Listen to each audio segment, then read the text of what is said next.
Hello and welcome to another episode of Earth911's Sustainability in Your Ear. I'm Mitch Ratcliffe, and we're back with another innovator interview. We're going to talk about how to reduce our water usage at home with Nudge Systems. They make a water monitor that is really easy to install and gives you all sorts of insight into what's going on with the water in your home. You know, the American West faces an historic drought this summer, and water conservation is more important than ever for 57 million Americans who live in the region, many of whom have taken water for granted until now. The good news is there are immediate savings readily available to everyone because the average family wastes about 180 gallons of water a week. That's equal to about 10 5-minute showers. But how do we track that water usage so that we can recognize when and how to save water?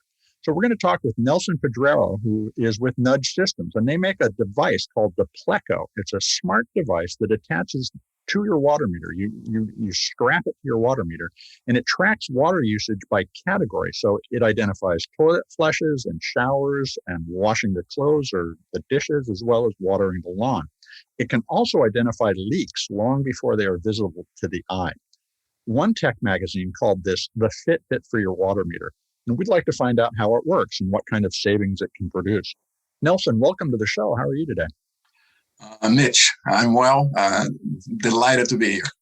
Well, thank you for joining us. Now, Nudge, the Pleco device is really interesting. And folks, you can find out more at nudgesystems.com. But if you want to follow along, let's dig into this. I understand that your friend, Marcelo de Camargo, built the Pleco as a DIY project and that turned into the company. How did that happen, and what was the problem he was trying to solve? Yeah, I think the DIY story, do it yourself, is it sounds good and whatnot. But it's not quite accurate. Let me tell you exactly how it went. My wife works for a local water company. She manages the local water company here. And in 2014, when there was another very severe drought in California, and there were state mandates to conserve 20%, 25% of water, a lot of her customers came to her and said, hey, we want to conserve, we want to do the right thing, but how do we know how much we're conserving, right? Because you only get information generally on your utilities once a month in bulk. And she's really into conservation and in general, nature and conserving natural resources. So she really pressed hard. I'm an aerospace engineer. Marcelo is a good friend, is a double E, electronics engineer with a background on the renewable energy industry. And she really, in barbecues and the weekend and so on, she really started pressing on us and basically talked you into it. She did. She recruited us to do that. And we started working together, and Marcelo being a double E, he put together an Arduino system that he was using his home for controlling lights and things like that. He repurposed that and showed that, hey, we can measure pulses here from a water meter. And from there, we started really developing, right? Because it's when you really go look at what this product does, the easiness of use that you mentioned too, right? There are no tools required to install. Anybody can go. You just wrap it up like a wristwatch, but you, instead of putting it on a wrist, you put it around the water meter. Well, that's the big difference. And what stood out for me is that the other water meter monitoring systems that we've looked at require you plumb something in to monitor the flow of the water. But this is actually using a magnetometer to sense the water flowing through the valve that's already in the water meter. Is that correct? That is correct. Most water meters, not all, but most water meters, they have a non-mechanical coupling. It's a magnetic coupling between the turbine and the actual dial, right? All the mechanisms that show for the water company that comes to read the meter how much water is being used. And so as that magnetic coupling rotates, we use a 3-axis high sensitivity magnetometer to sense that. We translate that into pulses. We calibrate, translate that into gallons or liters or cubic feet, right, in volume of water, and that's how it's done. So the easiness of use, that's not a simple problem to solve that you can, because when you imagine if I wrap it up around the water meter, right, and then somebody else, my neighbor, wraps up around his water meter, we're not going to put it exactly on the same location, right? So all the software and the smartness, so that it doesn't matter where you mount it, it it self-adjusts and calibrates itself, right? And then again, water is a very fragmented industry with small little companies everywhere. So water meters, they come in all shapes and sizes. They last forever. So we're dealing in some cases with water meters that are 30 years old and they still work. And the system has to work with all these different kind of water meters and so on. So automating all of that, making it easy to use, making sure that it's accurate. Mm-hmm. It's not a simple task. I would not call that a do-it-yourself at all. And then on top of that, what's really novel in our system, another novelty that, to my knowledge, no other system does, is it can differentiate between different types of water use, right? Shower, faucet, flush, sprinkler system, and so on. And frankly, this is really, really useful because at the end of the day, to make a smart decision about how you use your water, you need to understand when you use water, how and where you use the water, right? So you can make adjustments accordingly. Now, so let me just briefly describe. You strap the monitor on it. There's a antenna that goes in the water monitor space that is communicating with your home, and that can go through Wi-Fi to an app or to you have a display device that comes with it as well. So you get this readout easily visualized for you. Absolutely. Is that, and that app gives you tips as well, as I understand it. That is right. So the way, you're 100% right. The way it works is it comes as a self-contained package, right? Even if you don't have a smartphone or if you don't have Wi-Fi, you will mount the sensor to the water meter. The sensor will be using RF link to communicate with the hub, which is the display that you mentioned. And so right there, you're going to have on the display your real-time live updates on your water usage, and you have all the functionality that the system provides. If you do have a smartphone, which nowadays most of us do, and if you do have a Wi-Fi, then you can use the hub, the display, and you can connect to the Wi-Fi. In that way, your data gets uploaded to the server. You can look at the data to your computer, a larger screen, or you can have on your smartphone. It is amazing. Even though most of our customers prefer the smartphone, myself included, right? I check it out and so on. There are some customers that prefer to have the display. They just put the display on either on their living room or the kitchen counter or their home office, and they use it like that. And some of them tell me, hey, I never look at the app on the phone. I just use the display. That's my preference. So there is a user preference here, and we're able to accommodate both. And does this device and system interact with other smart home systems? Can you integrate this so that it's you get a more comprehensive view of everything, including your home? Yeah, hey, Mitch, you're thinking way ahead. So we have a product development plan that thinks exactly like that, right? If you think about the Nest, thermostat, right? That very nice, beautiful round display. Our data could be displayed there, right? But we haven't done that integration yet, as well as with other systems. We haven't focused on that yet. We just launched the product in January and at CES 2021. We have had very good response. So we now have a development plan that we're going to be adding features and adding some functionalities. So that's still to come. But your thinking is right on the money there. Now the Pleco costs $249. You get the whole thing: the monitor, the display, the antenna, and so forth. And of course, different water systems charge different amounts for water. What's the average payback time from adding this in terms of water saving?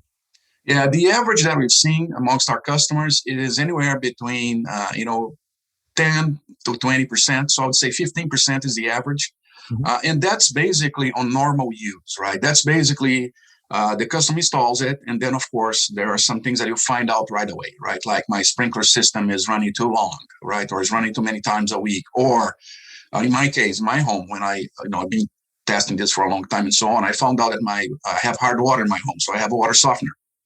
And the water softener was regenerating 3 times a week. It doesn't need to do that. It's once a week or every other week. And every time it does it, it's between 200 and 300 gallons of water that it's used to. Yeah. Now, guess what? It happens at 3 a.m. in the morning, right? So I would never find out, right? Without a device, without Pleco, because I got my water bill at the end of the month and it's everything aggregated. I can't tell what's what. So I could see that. I could say, hey, something is happening at 3. Look at this huge use of water. So I tracked it down and, then I reprogrammed it and there you go. So there's, 15% is the average. Of course, if you find a leak, right? And some of our customers have found a leak. Right.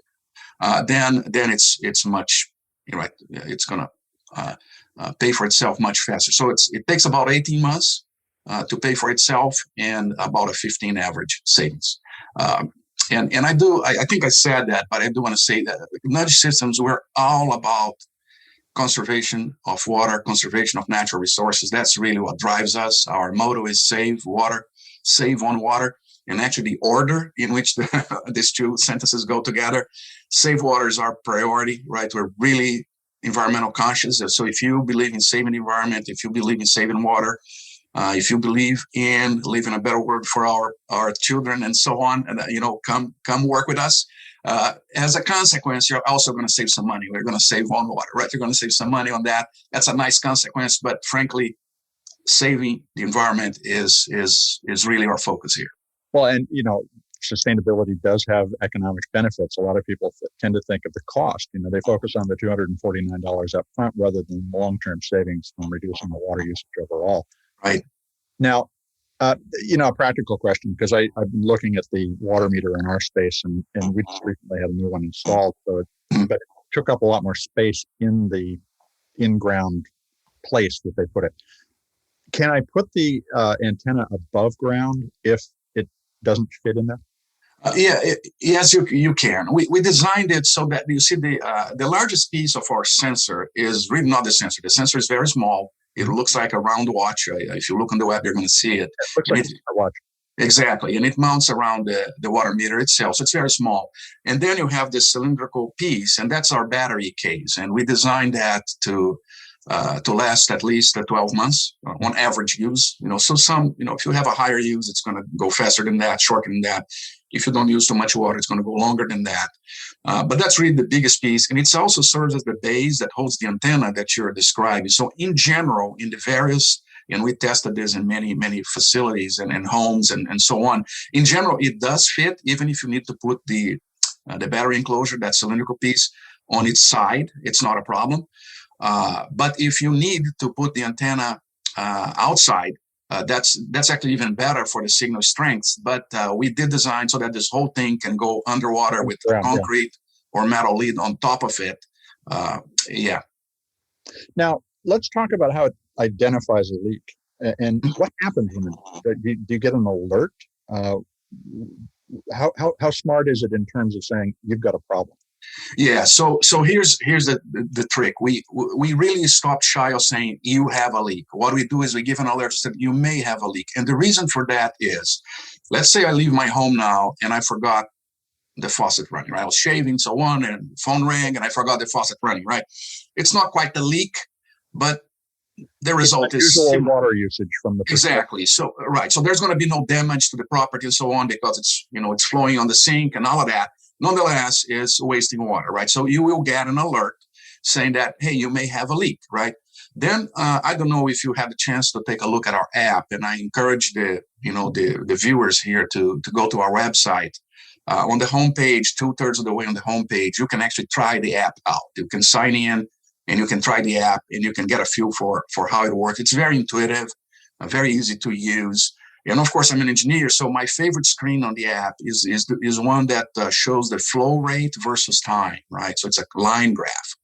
And each one of these different water use types, right? If you flush, if you take a shower, if you're washing your hands and so on, each one of these has a different signature in terms of flow rate versus time, right?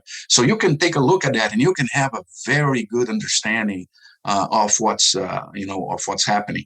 This is, for example, this is what I did when I told you the story about to track down my 300 gallon 3 times a week, 3 a.m. in the morning, right? I look at the trace. I said, well, what could possibly be using this much water and just like that? And oh yeah, there's right.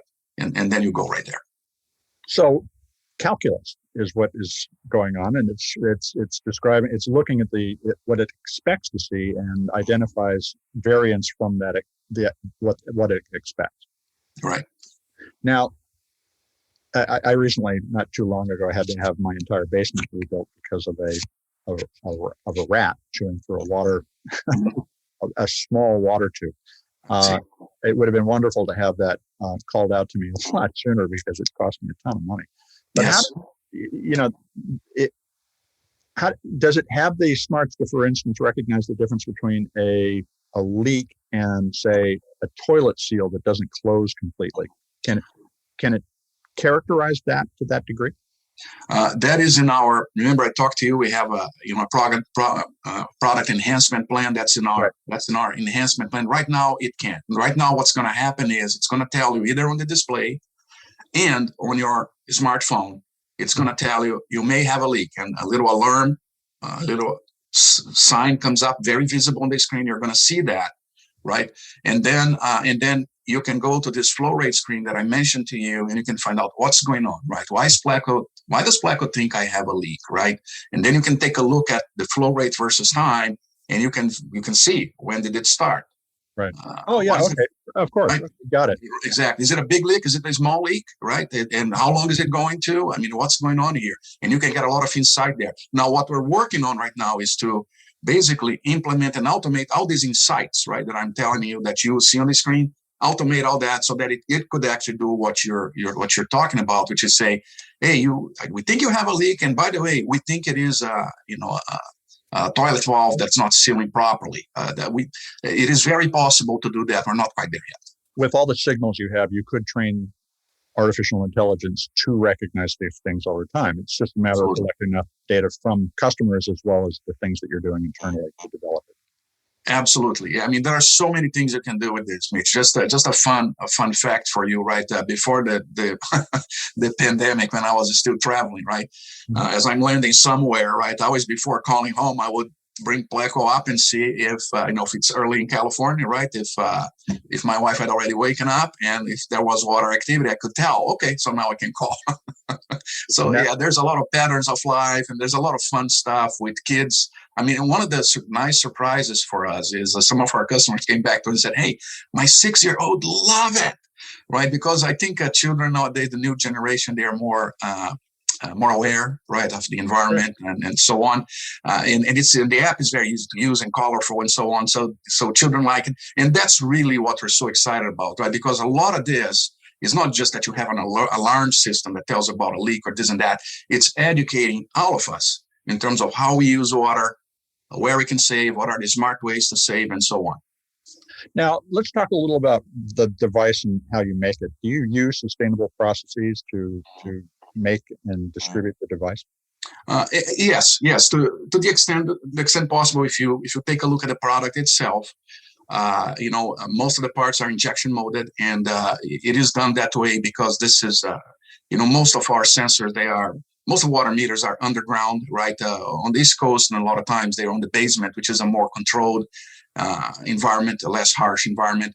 But in most locations, they're underground. They get submerged when people turn on the sprinklers, or if it rains a lot, and so on. So that was the right way to do for the mechanical design. The electronics also are basically standard printed circuit board electronics, miniaturized to the extent possible. So the product is supposed to last a very long time. It's mechanically robust. So there is this time element, right? So you can recover the carbon, the embodied carbon, through use. Exactly. But do you use any post-consumer recycled material in the device now, or could you, in order to make it more sustainable? Yes, we do. We do, and not in all components, but we do, and there are other components that we're looking at expanding that as well. The packaging materials are all can be recycled and so on. Now, where can our listeners buy Pleco? Is it only available at your site, or could you get it through Amazon or any of the other? You can get it through Amazon. It is available on our website, and so that's probably the easiest way. But it is also available to Amazon. So these are the two channels currently that you can get Pleco. Well, thank you, Nelson. This is really fascinating. We're going to be trying this out. I wanted to ask questions before I went ahead and bought it. Sorry. Very good. Excellent. Have a great afternoon. Thank you, Mitch. Pleasure talking to you. We've been talking with Nelson Pedreiro. He's one of the co-founders of Nudge Systems, and you can find them at nudgesystems.com. Nudge Systems is one word, no period or dash. Nudgesystems.com, and check out the Pleco. It's $249. You can order direct from the company, or it's available on Amazon. Folks, take some time to look at your own water usage because we waste tremendous amount of it. And if you can use a tool, whether it's this one or another, we encourage you to do so because by measuring, we can recognize how we can improve. And also, would you take a moment and share this podcast with 2 or 3 friends? Let's get the ideas out there so that we can reduce our waste as a society. We would appreciate it. I'm Mitch Ratcliffe. We'll be back with another sustainability in your ear soon. In the meantime, folks, take care of yourselves, take care of one another, and let's all take care of our beautiful planet. Have a green day.